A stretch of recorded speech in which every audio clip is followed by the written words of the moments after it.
জাতীয় পতাকায় যখন লালটা যখন আমি দেই তখন মনে হয় আমি রক্তের ছোঁয়া দিচ্ছি।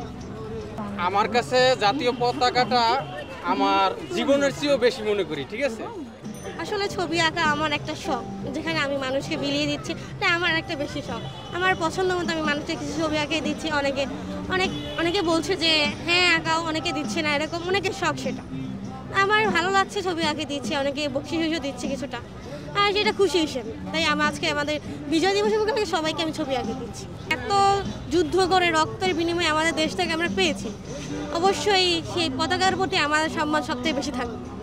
থাকার বিষয় না কেন, এটা আমরা আমাদের দেশটা 2 বার স্বাধীন করছি, এবং সেটার জন্য আমার জাতীয় পতাকায় যখন লালটা যখন আমি দেই তখন মনে হয় আমি রক্তের ছোঁয়া দিচ্ছি। মানে আমাদের মনের অনুভূতি থেকে অনেক ভালো লাগতেছে। আমরা আজকে বিজয় দিবসে আইসা আনন্দ করতেছি, আর আমাদের হাতে এগুলো আঁকিয়ে দেওয়ার জন্য আমাদের আরও খুবই ভালো লাগতেছে। আজকে আমাদের দিনটা খুবই ভালো যাইব এই আশা করি। আমরা কোনো প্রোগ্রামে আসি নাই, আমরা এই দেশকে ভালোবাসা আমরা এই শহীদ মিনারে আসছি আজকে জাতীয় দিবস পালন করার জন্য, জাতীয় বিজয় দিবস পালন করার জন্য।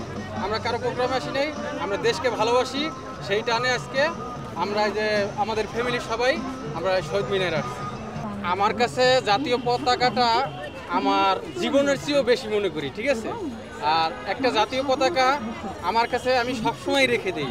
অবশ্যই আমার কাছে আছে, ওর কাছে আমি পতাকা রেখে দিয়েছি। ঠিক আছে, আর আমাদের ফুল ফ্যামিলির কাছেই জাতীয় এই বিজয় দিবসের জন্য কালকে থেকেই আমরা সব কিছু কেনাকাটা করে পরে আজকে আমরা ঘুরতে আসছি।